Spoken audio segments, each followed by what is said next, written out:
আমরা যে মৃত্যু দেখি, জানাজা দেখে, মৃত্যু দেখে রাসূল সাল্লাল্লাহু আলাইহি সাল্লাম, সাহাবীরা, তাবেঈরা কি শিক্ষা নিতেন? মৌলিক 4টা বিষয়ে জানাজা দেখে তারা শিক্ষা নিতেন। মনে রাখবেন এইটা। 3টি অবস্থায় আমাদের জন্য এই জানাজার থেকে মূল শিক্ষা নিতে হবে। হযরত আয়েশা সিদ্দিকা রাদিয়াল্লাহু তাআলা আনহা বলছেন, উসাইদ ইবনে হুদাইর খুব একজন ভালো মানুষ ছিলেন। তিনি সব সময় বলতেন, আহারে আমার অবস্থা যদি সব সময় এই 3টা হালতের মধ্যে থাকতো আমি বড় আনন্দিত হতাম। 1 নম্বর, কোরআন পড়া অথবা কোরআন শোনা অবস্থায় আমার যে হাল থাকে, আমি যদি সবসময় এরকম থাকতে পারতাম। আসলে তো সবসময় এরকম থাকা যায় না। 2 নম্বরে তিনি বলতেন, রাসূল সাল্লাল্লাহু আলাইহি সাল্লামের খুতবা শোনার জন্য সময় আমার মনের মধ্যে যে উদ্বেলিত হতো, মন যেরকম আল্লাহর দিকে চলে যেত, আমার মনটা যদি সবসময় এরকম থাকতো। আসলে তো সবসময় এরকম থাকে না। আর 3 নম্বর, জানাজায় অংশগ্রহণের সময় আমার মনে যে ভাবনা আসে যে এই মাইয়েতের সাথে কি আচরণ করা হবে, এই তো কবর দিয়ে দেওয়া হবে, আমিও যদি কবরে যাই আমার কি অবস্থা হবে, এই জানাজার সাথে চলার সময় আমার অন্তরের যে হাল হয়, সব সময় যদি আমি এরকম হালে থাকতে পারতাম তাহলে দুনিয়ার মধ্যে আমি একজন সেরা মানুষ হয়ে যেতাম। তাহলে জানাজার মধ্যে যে আমরা চলাফেরা করি এটাও আমাদের জন্য একটা শিক্ষা। দ্বিতীয় হচ্ছে, জানাজা নিয়ে যখন যাওয়া হয় রাসূলুল্লাহ সাল্লাল্লাহু আলাইহি ওয়াসাল্লাম তখন চুপচাপ থাকতেন। হাদিসের মধ্যে এসেছে রাসূল সাল্লাল্লাহু আলাইহি ওয়াসাল্লাম জানাজার সাথে চলা অবস্থায় কথা কম বলতেন, নিজের সাথে কথা বলতেন।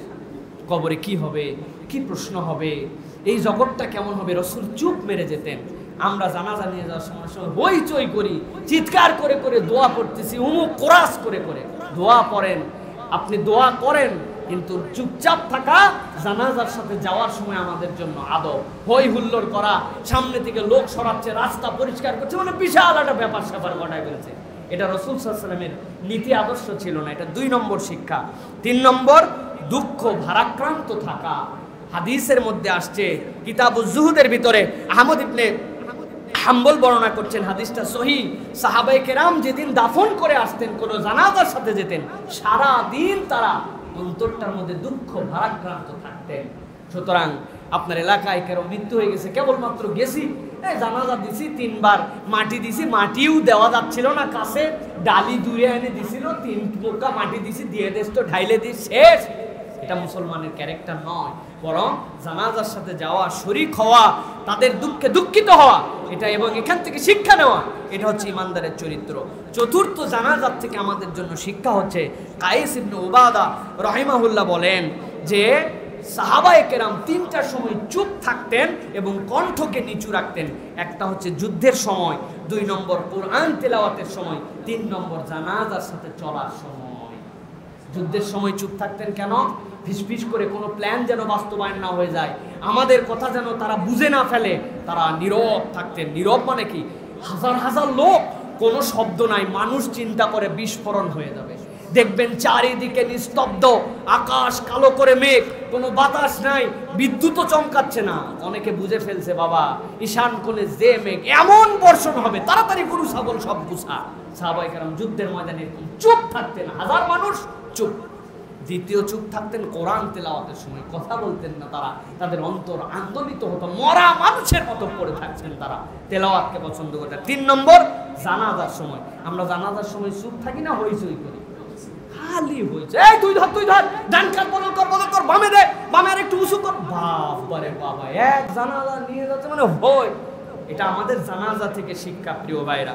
সর্বশেষ একটা বিষয় বলবো, আমার আল্লাহ বলছেন, ও দুনিয়ার মানুষ, তোমরা যদি 3টা গুণে দুনিয়ার বুকে গুণান্বিত হতে পারো, তোমার অবস্থান যদি এই 3টা বিষয়ে পরিষ্কার করে নিতে পারো, ঠান্ডা মাথায় বুঝে নাও, ইন্নাল্লাযীনা আমানু, দুনিয়ার বুকে যদি তুমি ঈমানের পথে থাকো, তুমি যদি ঈমানদার হও, তুমি যদি ঈমানের দাবিতে অনড় হয়ে যাও, তোমার ঈমানটা যদি বিশুদ্ধ হয়, শিরিকযুক্ত ঈমান যেন না হয়, তুমি রুবুবিয়্যাতের ঈমান বুঝো, তুমি উলুহিয়্যাতের ঈমান বুঝো, আল্লাহর আসমা ও সিফাতের ঈমান তোমার পরিষ্কার আছে, ও বান্দা তুমি যদি ঈমানদার হতে পারো, আল্লাহ বলছেন কেবল ঈমানদার নয়, ঈমানের সাথে সাথে আল্লাহ রাব্বুল আমিন বলছেন ওয়া আমিলুস সলিহাত, আমার বান্দারা কেবল ঈমান নেই বসে থাকে না, নেক কাজ করে, ভালো কাজ করে।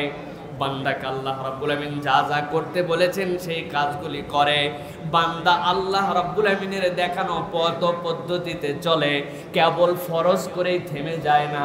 আল্লাহ যে দুনিয়ার বুকে তার অনেকগুলা নফল দায়িত্ব দিয়েছেন সেইগুলা করে। কোনো ব্যক্তি আসলে তারে ঘুরায় দেয় না, দান খয়রাতের ক্ষেত্রে সে আগ্রহী থাকে, মানুষের বিপদে সে দৌড়াইয়া যায়, সব সময় হাসি মুখে বান্দাদের সাথে কথা বলে, কাউরে ধোকা দিবে এরকম মেন্টালিটি মনের মধ্যে রাখে না। কেবল ফরজ নামাজ, ফরজ রোজার, হজ করেছে এরকম নয়, স্ত্রীর সাথে সুন্দর আচরণ করে, পরিবারের সাথে সুন্দর করে কথা বলে, এলাকার মানুষের সাথে তার হৃদ্যতা, অন্তরটা তার যেন মানুষ যেন আল্লাহমুখী হয়, এই সকল কাজ নিয়ে ব্যস্ত থাকে। আল্লাহ বলছেন ঈমান আনার পরে তাদের দ্বিতীয় কর্ম আমিলুস সলিহাত। এরপরে আল্লাহ বলছেন 3 নম্বর তাদের গুণ কি, ওয়াখবাতু ইলা রাব্বিহিম। ঈমান আনার পরে আমলে সালেহ কেবল করে না, ওই বান্দাগুলার 3 নম্বর গুণ হচ্ছে তারা আল্লাহ রাব্বুল আলামিনের দেওয়া নাজ নিয়ামত যা পেয়েছে তার প্রতি রব হিসাবে আল্লাহর প্রতি বিনয় অবনত থাকে। অনেকের আমাদের ঈমান আছে, আমলে সালেহ করি, কিন্তু আমরা বিনয়ী বান্দা নই। দান করি যখন হামবড়াই থাকে, আমি দিচ্ছি, আমার মধ্যে একটা উদ্যত্ত, আমি এ করতেছি সে করছি, এক ধরনের উদ্যত্ত, এটা আল্লাহর প্রতি বিনয়ী নয়, রব হিসাবে আল্লাহর প্রতি সে বিনয়ী নয়। নিজেদের জীবন মিলায়ে দেখেন, ঈমানও আছে আমলও আছে, কিন্তু এখন আমরা অধিকাংশ বান্দায় বিনয় অবনত বান্দা নয়, ঠিক কিনা? আল্লাহ একটুখানি জ্বর দিছে, আল্লাহর প্রতি অসন্তুষ্ট হয়ে গেছে, আল্লাহ রাব্বুল আমিন ফসল লাগাতে গেছে, আজকের দিনে বৃষ্টি আপনি মনে করছেন না হলে ভালো, কিন্তু আমার আল্লাহর এলেমে আছে আজকের দিনে বৃষ্টি হলে ভালো। আল্লাহর বান্দার সাথে সাথে আল্লাহর প্রতি রাগ করে বলো, দিন আর পাইলো না, আমি যেদিন ধান শুকাতে দিলাম সেদিনই আল্লাহর বৃষ্টি দেওয়া লাগবে, বলে কিনা? গ্রামের মানুষ কথা বলে, ভালো করে খেয়াল করো, ওয়াখবাতু আখবাতা ইউখবিতু, মানে বান্দার হালটা এমন, তার রব যে হালেই তাকে রাখে সেই হালেই বান্দা মাথা নিচু করে বিনয়ী থাকে। আমার আল্লাহ বলছেন, রাসূল আপনি জানায় দেন এই 3 গুণ যাদের মধ্যে আছে, ইন্নাল্লাযীনা আমানু ওয়া আমিলুস সলিহাতি ওয়াখবাতু ইলা রাব্বিহিম, এই 3 গুণ যাদের মধ্যে দুনিয়ার মধ্যে আছে, আমার আল্লাহ বলছেন তাদের ব্যাপারে ঘোষণা দিয়ে দেন, উলাইকা আসহাবুল জান্নাতি হুম ফিহা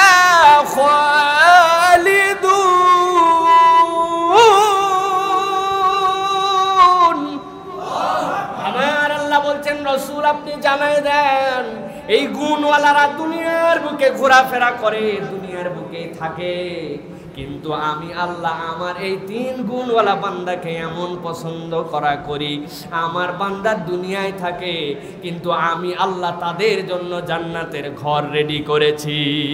সুবহানাল্লাহ। আল্লাহ এরপরে বলছেন, দুনিয়ার বুকে যেরকম কোন একটা বিনোদনের কেন্দ্রে যাও, যাওয়ার পরে বিনোদন শেষ হয়, খুব ভালোবাসেন আপনি খেলা দেখতে, কতক্ষণ? খেলার একটা নির্ধারিত মুহূর্ত আছে, মুহূর্ত শেষ, আপনার আনন্দ শেষ। আপনি অনেক কাজ পছন্দ করেন, আপনার সেই কাজটার একটা নির্ধারিত মেয়াদ আছে, আপনার মেয়াদ শেষ, আপনার আনন্দ শেষ। আল্লাহ বলছেন এই 3 গুণওয়ালাদের ব্যাপারে রাসূল আপনি জানাই দেন, উলাইকা আসহাবুল জান্নাহ, তারা তো জান্নাতের অধিবাসী, কেবল জান্নাতের অধিবাসী নয়, হুম ফিহা খালিদুন, একবার যদি এখানে প্রবেশ করে এই 3 গুণওয়ালাকে আমি আল্লাহ কোনোদিন সেখান থেকে বের করব না। সুবহানাল্লাহ। গভীর মনোযোগে খেয়াল করেন, আমার আল্লাহ রাব্বুল আমিন সূরা হুদের 24 নম্বর আয়াতের মধ্যে বলছেন, এই একটা দল, একটা দলের অবস্থান, এই দলের গুণ কয়টা? কথা বলেন, কয়টা? এই দলের গুণ হচ্ছে 3টা। আমার রব্বুল আমিন বলছেন, এবার দেখো তো আরেকটা দল, এই 2 দলের মধ্যে একটা পার্থক্য তৈরি করা হয়েছে, পার্থক্যটা কেমন খেয়াল করো।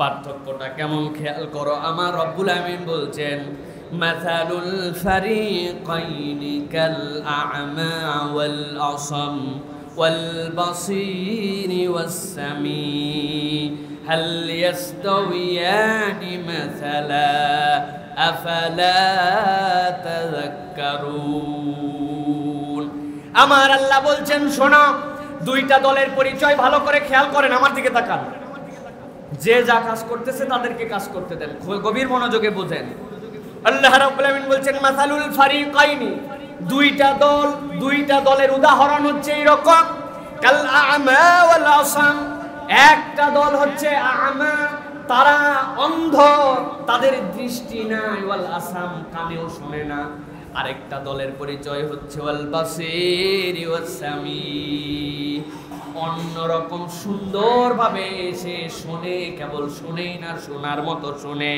আল্লাহ বলছেন দেখার মতো দেখে শোনার মতো শোনে আল্লাহ বলছেন এক দল যে দেখে না আর শোনে না আরেক দল যে দেখে আর শোনে হাল ইয়াস্তাউয়ানি মাসালা বলো তো এই দুই দলের উদাহরণ কি এক হতে পারে গভীরভাবে খেয়াল করেন আয়াতে কারিমার মধ্যে আল্লাহ বলছেন কাল আ'মা মানে অন্ধ কিন্তু এর বিপরীত শব্দ আল্লাহ রাব্বুল আমিন রুইয়া ব্যবহার করেন নাই দেখা ব্যবহার করেন নাই আল্লাহ বলছেন ওয়াল বাসির আমার বিপরীত শব্দ হচ্ছে বাসির বাসারাতের মানে কেবল মাত্র চোখ দিয়ে দেখা নয় অনেক সময় আমরা টিচার যারা তারা ছাত্রদেরকে বলায় মন দিয়ে শোন কি দিয়ে শোন মন দিয়ে শোনা যায় নাকি ভাই কান দিয়ে না শুনবেন তো মন দিয়ে শুনতে বললো তার মানে কেবল কান দিয়ে শোনা যায় না মনোযোগ দিয়েও অনেক সময় শোনা যায় ঠিক কি না আমার আল্লাহ রাব্বুল আমিন এই উদাহরণ দেওয়ার কারণ দুনিয়াতে এরকম শত শত মুসলমান আছে আল্লাহর নবীর সাহাবী ছিলেন যিনি দৃষ্টি প্রতিবন্ধী ছিলেন দেখতে পাইতেন না চোখে আল্লাহর নবী যখন মদিনা থেকে যুদ্ধের জন্য বাইরে বেরিয়ে যেতেন ওই অন্ধ দৃষ্টিহীন সাহাবীটাকে আল্লাহর নবীর মেহরাবে আল্লাহর নবীর মুসাল্লায় ইমাম বানায়া দিয়ে যাইতেন তার চোখ নাই তাহলে তিনিও তো দেখে নাই আল্লাহ এই জন্য এখানে বলেছেন বাসির এই বাসির মানে যে তার রবকে চিনে যে তার রবের সৌন্দর্য বুঝতে পেরেছে আমার আল্লাহ এই জন্য বলছেন মাসালুল ফারিকাইনি কাল আ'মা ওয়াল আসাম ওয়াল বাসির ওয়াস সামি هل يستويان مثلا أفلا تذكرون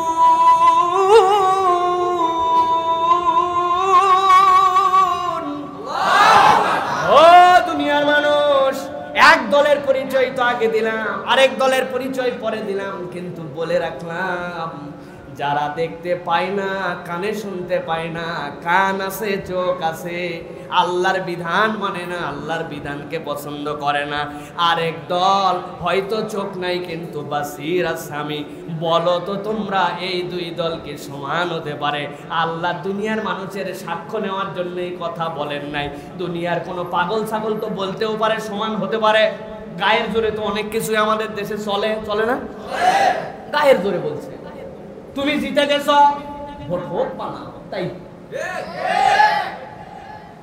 গায়ের জোরে বলতে পারে গায়ের জোরের কোনো খাওয়া নাই এক লোকের কর্মচারীকে একজন ভাগায় নিবে এই জন্য ওরে যায় বলছে তোর মনিব তোরে কয়বার খাইতে দেয় আমাকে সকাল দুপুর রাত মাত্র 3 বার তুই আমার বাড়িতে চলে আয় তোকে সকাল বিকাল খাইতে দিস ওই চিন্তা করছে তাই তো সকাল বিকাল 6 বার বলছে সাতা কথা নাকি আর ওই জায়গায় মাত্র সকাল দুপুর আর রাত বুঝছেন কিছু আমার আল্লাহ রাব্বুল আমিন বলছেন এরকম কোনো উত্তর পাওয়ার জন্য তোমাদের কাছে আমি এই প্রশ্ন দেই নাই আমি আল্লাহ জানি জেনেই বলছি হাল ইয়াস্তাউয়ানি মাসালা আমি আল্লাহ বলতে চাই এই দুই দল কখনো সমান হতে পারে না আল্লাহ বলছেন আফালা তাযাক্কারুন তোমরা কি তারপরেও শিক্ষা গ্রহণ করবে না আল্লাহ এই উদ্দেশ্যে বলছেন এখানে এই তাযাক্কারুন মানে তোমরা কি তারপরেও শিক্ষা গ্রহণ করবে না আল্লাহ রাব্বুল আমিন যে তিনটা শ্রেণীর কথা বললেন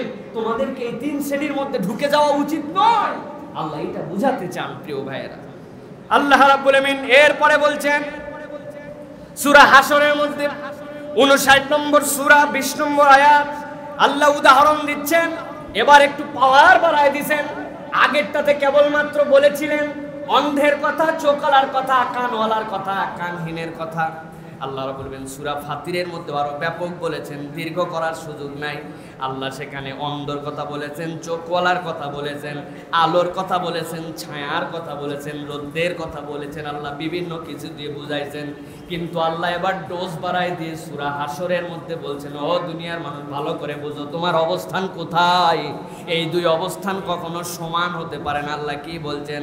লা ইয়াস্তাউই আসহাবুন নারি ওয়া আসহাবুল জান্নাহ আসহাবুল জান্নাতি হুমুল ফাইজুন।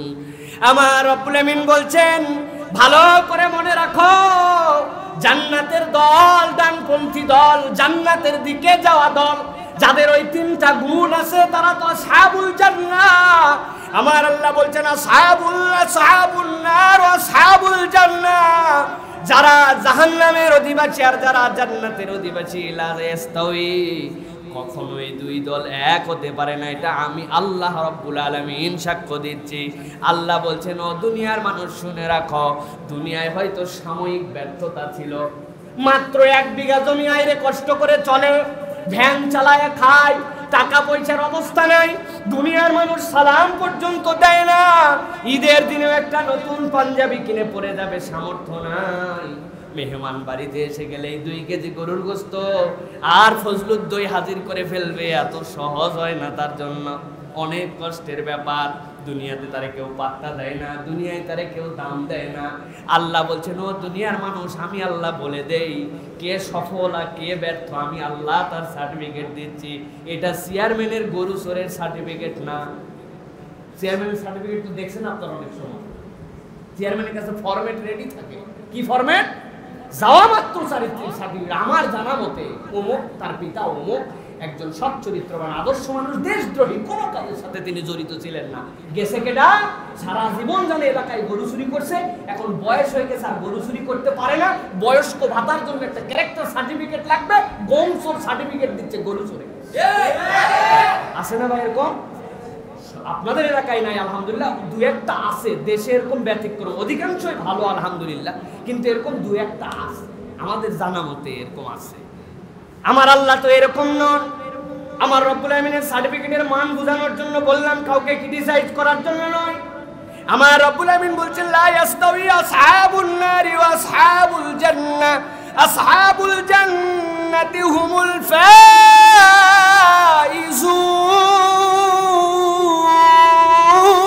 ফাইজুন। ও দুনিয়ার মানুষ, আমি রব্বুল আলামিন যিনি স্রষ্টা তিনি বললাম, জাহান্নামের অধিবাসী আর জান্নাতের অধিবাসী কখনো এক হতে পারে না। দুনিয়ায় সাময়িক কষ্ট তার থাকতে পারে, কিন্তু আল্লাহর দিকে যদি চলে, আল্লাহকে মেনে নিয়ে যদি চলাফেরা করে, আমি রব্বুল আমিন জানাই রাখলাম অবশ্যই অবশ্যই যে জান্নাতের অধিবাসী, জান্নাতের দল, আমি আল্লাহ বললাম তারাই হচ্ছে সফল। সুবহানাল্লাহ, তারাই সফল। দুনিয়ায় 20 বছর কষ্ট করা লাগতে পারে, 20 বছর ধরে উদ্বাস্তুর মতো ঘুরতে হতে পারে, 20 বছর ধরে তাদেরকে মেরে মেরে শেষ করে দিতে পারে, পাহাড়ে প্রান্তরে খেয়ে না খেয়ে চলতে পারে, কিন্তু আমার আল্লাহ যদি সম্মানিত করতে চান, ওই রুটি নিয়ে রাজপ্রাসাদে বসে 20 বছর পরে এসেও খেতে পারে। আমার রব্বুল আমিন এই জন্য বলছেন, তোমাদের জায়গাটা চিনে নাও, তোমার রাস্তা কোন দিকে, অবস্থান কোন দিকে হবে, এটা পরিষ্কার করে নাও। এবার আসেন আমরা, আমার রব্বুল আলামিন তৃতীয় যে উদাহরণ দিয়েছেন পবিত্র কোরআনুল কারীমের 4 নম্বর সূরা, সূরা আনফাল 2 নম্বর আয়াত, ভালো করে খেয়াল করেন। আল্লাহ বলছেন, ইন্নামাল মুমিনুনাল্লাযীনা ইযা যুকিরাল্লাহু ওয়াজিলাত কুলুবুহুম وَإِذَا تُلِيَتْ عَلَيْهِمْ آيَاتُهُ زَادَتْهُمْ إِيمَانًا وَعَلَى رَبِّهِمْ يَتَوَكَّلُونَ। অনেক পরিচিত আয়াত, কিন্তু অনেক অপরিচিত শিক্ষা এর মধ্যে রয়ে গেছে। আল্লাহ বলছেন, দেখো তো তোমার রাস্তা, তোমার অবস্থান, যেই ছাউনির নিচে তুমি বসেছো, ওই ছাউনিতে তুমি নিজেকে একটু পরীক্ষা করে নাও, বাসটা এখানে দাঁড়াবে কিনা, এই স্টেশনে ট্রেনটা দাঁড়ায় কিনা, তুমি যেখানে অবস্থান করছো তোমার অবস্থান পরিষ্কার কিনা। আল্লাহ কঠিন ভাবে আয়াতে কারিমা বলেছেন। আয়াতে কারিমার শানে নুজুল অনেক দীর্ঘ। মূলত আয়াতটা বদরের যুদ্ধের পরে পরে আসছিল। সাহাবায়ে কেরাম যুদ্ধ শেষ হয়ে গেছে, গনিমতের মাল যেইগুলা কাফের মুশরিকরা ভেড়া ছেড়ে গেছে, দুম্বা ছেড়ে গেছে, উট ছেড়ে গেছে, ইচ্ছা মতো নিজের জান বাঁচানোর জন্য নাস্তানাবুদ হয়ে সব ফালাই দিয়ে গেছে, দুর্বল মানুষগুলারেও রেখে দিয়ে চলে গেছে। সাহাবায়ে কেরাম এই গনিমতের মাল নিয়ে তখন বিভিন্ন ধরনের চিন্তা ভাবনার মধ্যে পড়ে গেলেন, এটা কেমন করে কি করা হবে, কে নিবে, কোনটা নিবে, সেই প্রসঙ্গ ভিন্ন। আল্লাহ রাব্বুল আমিন আয়াতে কারিমাগুলা সেখান থেকে নাজিল করলেন। আল্লাহ রাব্বুল আমিন বুঝাতে চাচ্ছেন, বান্দা তোমার অবস্থানগুলো বোঝো। কি অবস্থান বুঝাচ্ছেন? আল্লাহ বলছেন, তোমাদের কাছে রাত পর্যন্ত বিধান ছিল না, মনে করছিলে আমি যতটুকু গুছাই নিতে পারছি, ততটুকু আমার, যতটুকু আমি কামাই করে নিতে পারছি, যেভাবে সেটা নিতে পারছি, এগুলো আমার দখলে দিছি। জাহেলি যুগের স্বভাব ছিল। আল্লাহ বলছেন না, আল্লাহ রাব্বুল আমিনের বিধান যখন চলে আসে, বিধান আসার পরে ব্যাপারটা এরকম থাকে না। আল্লাহর বিধান আসলে ইমানদারের অবস্থা পরিবর্তন হয়। আল্লাহ বলছেন মিলাও, কি পরিবর্তন হয়? ইন্নামাল মুমিনুনা আল্লাযীনা ইযা যুকিরাল্লাহ, আল্লাহর মুমিন বান্দা তো তারা যখন তাদের কাছে আল্লাহর বিধানের আলোচনা করা হয়। ভালো করে খেয়াল করেন, আল্লাহর বিধান মানে কোরআনুল কারীমের মধ্যে যে সকল বিধিবিধান আছে, আল্লাহ যে সকল নির্দেশ দিয়েছেন, আল্লাহ যে সকল আদেশ করেছেন, নিষেধ করেছেন, আল্লাহ বলছেন যখন কোনো ইমানদার পরিচয় তার ঈমান আছে কিনা আছে, আল্লাহ বলছেন একটু মিলাও। যখন তার কাছে আল্লাহর বিধানের কথা আলোচনা করা হয়, আল্লাহ বলছেন ওয়াজিলাত কুলুবুহুম, সাথে সাথে তার অন্তরটার মধ্যে আনন্দের হিল্লোল বয়ে যায়। সুবহানাল্লাহ। আনন্দ হয়, আমার আল্লাহর বিধান, তার পক্ষে আমাকে থাকতে হবে, তার পক্ষে আমাকে কথা বলতে হবে, তার পক্ষে আমাকে চলতে হবে। এটা আমার আল্লাহর বিধান, আমার মাথায় কাজ করুক না করুক, আমার বুঝে ধরুক বা না ধরুক, আরে বলছে আমার আল্লাহর বিধান, সাথে সাথে তার মন বলছে হ্যাঁ, বুঝি কে না বুঝে আমার অত বোঝার দরকার নাই, আমার আল্লাহর কথা আমার শেষ, ঠিক কিনা? আল্লাহ বলছেন কেবল এইটুকুই নয়, ওয়াইদা তুলিয়াত আলাইহিম আয়াতুহু, আল্লাহ বলছেন সাথে সাথে যখন কোরআনের পাঠ তার সামনে করা হয়, কোরআন তেলাওয়াত করে করে যখন তাকে শোনানো হয়, আল্লাহ বলছেন যাদাতুহুম ঈমানা, আমার ঈমানদার বান্দা তো আগেই ছিল, কিন্তু আমার বান্দার ঈমানটা বৃদ্ধি পেয়ে যায়। সুবহানাল্লাহ। বাচ্চারে বলছেন এক গ্লাস পানি নিয়ে আয় তো বাবা, মগে করে পানি ভরাইতে ভরাইতে ভরাইতে বাচ্চা এমন ভরাইছে উপরে আর জায়গা নাই, কিন্তু পানির একটা লেয়ার একটু নড়লে ভেঙে পানি পড়ে যাবে, হয় কি না? হয় না?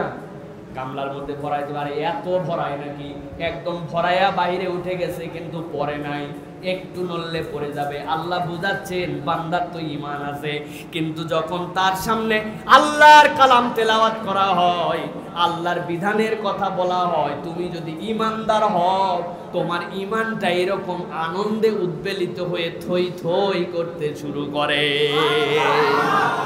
উল্টাটা কি? আল্লাহর বিধানের কথা বললে বিরক্ত লাগে, আল্লাহর কোরআনের কথা বললে অমুক দলের পক্ষে হচ্ছে বলে গালি দেয়। হ্যাঁ, বক্তারে চিনে ফেলছি, এইটারে নিয়ে আইছেন, বুঝছি কোন দলের, বলে কিনা? আরে বলে কোরআনের কথা, উনি বলে দল বানায় দেয়। এইরকম লোককে আল্লাহ বলছেন পরিষ্কার হয়ে যাও, তুমি দাবিতে ঈমানদার হলেও মৌলিক তোমার ঈমান ভিতরে না। আমার আল্লাহ এই জন্য বলছেন ভালো করে শোনো, কেবলমাত্র যাদাতুহুম ঈমান নয়, আল্লাহ বলছেন ওয়ালা রাব্বিহিম ইয়াতাওয়াক্কালুন, ওই বান্দাদের ভিতরে যদি ঈমান থাকে তাহলে ওই বান্দারা আল্লাহর প্রতি এমন ভরসাকারী হয়, পুরা পৃথিবী যদি তার বিরুদ্ধে হয়, সে যদি একাও হয় তারপরেও সে ভয় পায় না, ঠিক না? সারা পৃথিবী বলছে জঙ্গি, সারা পৃথিবী বলছে অপরাধী, সারা পৃথিবী বলছে এরা সন্ত্রাসী, সারা পৃথিবী যা বলে বলুক, আজকে প্রমাণিত হয়ে গেছে আসল সন্ত্রাসী করা, লেজ গুটায় কারা তারা সেখান থেকে পালায় গেছে, এইটা প্রমাণ হয়েছে, ঠিক কি না? সুতরাং আল্লাহ বলছেন ওয়া আলা রাব্বিহিম ইয়াতাওয়াক্কালুন, তোমার অবস্থান পরিষ্কার করো, দেখো কোরআনের কথা বললে তোমার ভিতরে আনন্দ লাগে কিনা, আল্লাহর বিধানের কথা তোমার পছন্দ হয় কিনা, আল্লাহর ভরসা তোমার সবচেয়ে বেশি অন্তরে আছে কিনা। যদি থাকে রাস্তা ঠিক আছে, না হলে রাস্তা ঠিক করো।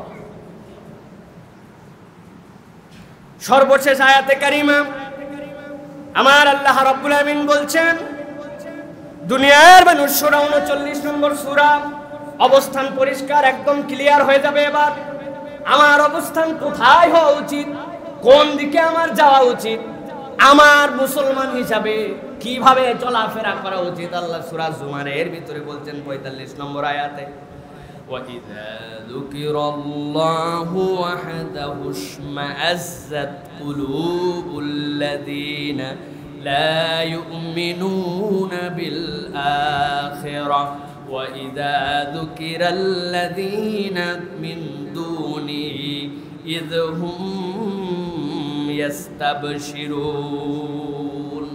আরেক দল, এক দলের কথা তো বলে দিলাম, যাদের তিনটা গুণ থাকবে, তাদের অন্তরের মধ্যে আনন্দ, তারা আল্লাহ রাব্বুল আলামিন যেই দলের কথা বলেছেন, আল্লাহর কোরআনের কথা শুনলে তাদের ভালো লাগে, অন্তরের মধ্যে আনন্দ উদ্বেলিত হয়। কিন্তু এইবার আল্লাহ যে কথা বলছেন আপনাদের শুনলে খুব কষ্ট লাগবে, বলবো আমার কথা আল্লাহর কথা। সুতরাং এখানে তো আমাদের কোনো হেজিটেশন করার কোনো কারণ নাই, আছে নাকি? আল্লাহ রাব্বুল আমিন বলছেন, খেয়াল করেন, একদল কোরআনের কথা শুনলে, কোরআনের বিধানের কথা বললে তাদের মধ্যে তিনটা অবস্থা হয়, ওয়াজিলাত কুলুবুহুম যাদাতহুম ঈমানা ওয়া আলা রাব্বিহিম ইয়াতাওয়াক্কালুন। আল্লাহ বলছেন বিপরীত আর একটা দল আছে, ওয়াইদা যুকিরাল্লাহু ওয়াহদাহু ইশমাআজ্জাত কুলুবুল লাযীনা লা ইউমিনুনা বিল আখিরাহ। আরেক দল আছে যারা ভণ্ড, যারা প্রতারক, যারা মূলত পরকালকে ভয় করে না, যেই না তাদের কাছে আল্লাহর ওয়াহদানিয়াতের কথা, আল্লাহ যে খালিক, আল্লাহ যে মালিক, আল্লাহ যে আইনদাতা, আল্লাহ যে বিধানদাতা, আল্লাহ যে আমার ইলাহ, আল্লাহ যে আমার রব, আল্লাহর এই ওয়াহদানিয়াতের সাক্ষীর কথা বলা হয়। আল্লাহ বলছেন বলতে দেরি, আল্লাহ বলছেন আল্লাহর এই ওয়াহদানিয়াতের কথা বললেই তাদের অন্তরটা সাথে সাথে সংকুচিত হয়ে যায়। ইসমাআজ্জাত মানে কি? এই সংকুচিত কিরকম উদাহরণটা বোঝেন। তাদের অন্তরটা সুন্দর ছিল, যেই না আল্লাহর বিধিবিধানের কথা বলা হয়েছে, আল্লাহর কোরআনের কথা বলা হয়েছে, কোরআন দিয়ে বুঝের কথা বলা হয়েছে, সাথে সাথে আপনার কাছে একটা বেলুন আছে, এই বেলুনটা বড় পাম দেওয়া, কিন্তু অল্প একটু আস্তে করে ফুটা করে দিয়েছেন, ফুটা করে দেওয়ার পরে বেলুনটা ফেটে যায় না, বরং হাওয়া বেরোতে বেরোতে যতখানি ফুলেছিল কুচকায় যায় তার থেকে বেশি বিশ্রী হয়ে ছোট আকার হয়। ঠিক না? আল্লাহ বলছেন তাদের অন্তরটা ভালোই ছিল, যেই না এই কথা বলা হলো পরীক্ষা করো তোমার অন্তর এরকম হয় কিনা, যদি হয় তাহলে তোমার পরিচয় কি? আল্লাযীনা লা ইউমিনুনা বিল আখিরাহ, তারা পরকালে আল্লাহর সামনে দাঁড়াতে হবে এটা বিশ্বাস করে না। আল্লাহর বিধানের কথা বললে তাদের এই ধরনের নেচারের মানুষগুলা যারা, তাদের অন্তরগুলা সংকুচিত হয়ে যায়। ওয়া ইযা যুকিরাল্লাযীনা মিন দুনিহি ইযা হুম ইয়াস্তাবশিরুন, আর যখনই আল্লাহর জিকির ছাড়া অন্য কথা বলা হয় আনন্দে তাদের মন একদম ব্যাকুল হয়ে যায়। চল তো কনসার্ট হবে, তাই নাকি? কোন জায়গায় রে? উনি ওয়াজ মাহফিলে 5 টাকা চাঁদা নিতে আসতে বললে চান্দাবাজি করে খাও, আর 100 টাকা খরচ করে কনসার্টে চলে যায়, একটুকু কষ্ট হয় না। আল্লাহ বলছেন সমস্যা নাই, পরিচয়টা আমি দিয়ে দিলাম, কোন দলে আসো তুমি বুঝে নাও। আল্লাহর বিধানের কথা বললে অন্তর সংকুচিত হয়, আর আল্লাহর বিধানের বিপরীত কথা বললে আল্লাহ বলছেন ইয়াস্তাবশিরুন, আনন্দে তাদের বুকের ভিতরে গদগদ করে। আর নামাজ তো প্রত্যেকদিন পড়ি, গাধা নাকি? আজকে যে খেলা চলতেছে এখন পাওয়ার প্লের সময়, এখন রাখ খেলা দেখে আসি চল। ওর যদি মনে তখন আনন্দ লাগে, আল্লাহ বলছেন এই পরিচয়, আমি বলি নাই, সূরা জুমার খুলবেন, 39 নম্বর সূরা 45 নম্বর আয়াত নিজে নিজে ব্যাখ্যা বের করে পড়বেন, পড়ে দেখবেন যে আমরা বানায় বলতেছি নাকি আল্লাহ রাব্বুল আলামিন কোরআনে বলেছেন আর সালাফরা আমাদের যারা ছিলেন তারা এইভাবে ব্যাখ্যা করে দিয়ে গেছেন কিনা। প্রিয় ভাইয়েরা, এই আয়াতে কারিমাটা মূলত মক্কার মুশরিক এবং কাফেরদের ব্যাপারে, যেহেতু আল্লাহ এখানে বলেছেন ওয়াহদাহু যুকিরাল্লাহু ওয়াহদাহু, আমরা আমাদের সমাজেও বলি মনে মনে আল্লাহকে মানি, আল্লাহকে ভালোবাসি, আল্লাহ আমার রব, আল্লাহ আমার খালিক, কিন্তু কোন কথা বললে আল্লাহর উপর থেকে ঈমান চলে যায়, আল্লাহর ব্যাপারে আমার আকীদা কি হবে, আল্লাহর ব্যাপারে আমার ঈমানের পরিষ্কার ধারণা কি, এইটাও জানি না। কেউ আল্লাহ নিরাকার বলতেছে, আল্লাহ সদা সর্বত্র বিরাজমান বলে দিয়ে বসে আছে, উনি আল্লাহর আসমা ও সিফাতের আকীদা জানে না, আল্লাহ রাব্বুল আলামিনের উলুহিয়াতের আকীদা জানে না, রুবুবিয়াতের আকীদা জানে না, বলে আল্লাহ আমার খালিক, আল্লাহ আমার মালিক। তো যে আল্লাহ আপনার খালিক, যে আল্লাহ আপনার মালিক, যে আল্লাহ আপনার রব, সেই আল্লাহর বিধানের কথা বললে আপনার তাহলে গায়ে বাঁধে কেন? মানা হলো? মানা হলো? আপনি বলতেছেন আমি অমুকের আদর্শ ফলো করি, তুমুকের আদর্শ ফলো করি। উদাহরণ দিয়ে যদি বলি, আমরা আমাদের দেশে এই যে জাতীয় শোক দিবস আছে, আপনি বলেন আমি এই দলের সাপোর্টার, এই দলকে পছন্দ করি, এই দলের নেতাকে মানি। এখন ওই দিন যদি আপনি ফটকাবাজি করেন, ওই দিন যদি আপনি রং তামাশা করেন, ওই দিন যদি আপনি ড্রাম দিয়ে একেবারে আনন্দের র্যালি বের করেন, তাহলে মানুষ কি বলবে? তাহলে বলদ নাকি রে, বলে এটা হচ্ছে শোক আর করতেছে আনন্দ, নিশ্চয় এটা গাদ্দার। কথা কি ঠিক কিনা? আল্লাহ বলছেন যে তোমাদের কাছে বলা হচ্ছে, তুমি বলতেছো আমি আল্লাহ খালিক, আল্লাহ মালিক, কিন্তু তুমি তো তোমার রবকে চিনো না। তোমার রবের বিধানের কথা বললে তোমার তাহলে মনের মধ্যে বাধে কেন? এই জন্য তোমাদের জীবন যাপনের এই পদ্ধতিটা এবং জীবনে তোমাদের অবস্থানের বিষয়টা পরিষ্কার করে নাও। প্রিয় ভাইয়েরা, সবারই আল্লাহর কাছে কিন্তু ফেরত যেতে হবে, যেতে হবে না? গতকালকে আমাদের বাংলাদেশের অন্যতম একজন আলেমে দ্বীন, সর্বজন শ্রদ্ধেয়, বাতিলের বিপক্ষে যিনি কখনো আপোষ করেন নাই, এইরকম একজন ব্যক্তিত্ব ছিলেন আল্লামা জুনায়েদ শাহ বাবুনগরী রাহিমাহুল্লাহ। আল্লাহ রাব্বুল আলামিন তাকে ক্ষমা করে দেন, তিনি আমাদের মাঝ থেকে চলে গেছেন। প্রিয় ভাইরা, প্রত্যেক দিন তো আমাদের সামনে থেকে চলে যাচ্ছে মানুষজন, আমরাও চলে যাব। আসার সিরিয়াল আছে, যাওয়ার কোনো সিরিয়াল নাই, ঠিক কিনা? কোন সিনিয়রিটি মেনটেন করে আমাদের মৃত্যু আসে? আসে না। কত বাপ সন্তানকে দাফন করে দিল। হাসপাতালে ছিলাম যখন আমি, কোভিড আক্রান্ত হওয়ার পরে একদিন দেখি খুব কাঁদতেছে একটা শিশু বাচ্চা। হাসপাতালে থাকলে এমনি তো বোঝেন শরীর কিরকম, মনের অবস্থা খারাপ, বিরক্ত লাগে, তার মধ্যে এত কান্না পছন্দ হয় নাকি? নার্সদেরকে বললাম ভাই এত কান্দে কেন? বলে না আমারে, বলেন না এত কান্দে কি জন্য? বলে হুজুর বাচ্চাটা হওয়ার পরে মা কোভিডে আক্রান্ত হয়েছিল, এখন এত খারাপ অবস্থা হয়েছিল, হাসপাতালে নিয়ে আসছিল, 7 দিনের দিন মা মারা গেছে। এখন ওই বাচ্চাটাকে দুধ খাওয়াবে কে? ও দুধের ব্যাগারে এরকম পাগলের মতো ছাটা তুলছে। মা চলে যাচ্ছে বাচ্চাকে রেখে, বাচ্চা চলে যাচ্ছে মাকে রেখে, কত এরকম করুণ অবস্থা আমরা দেখতে পাচ্ছি। সুতরাং প্রিয় ভাইরা, অবস্থানটা পরিষ্কার করে আমাদের যেতে হবে।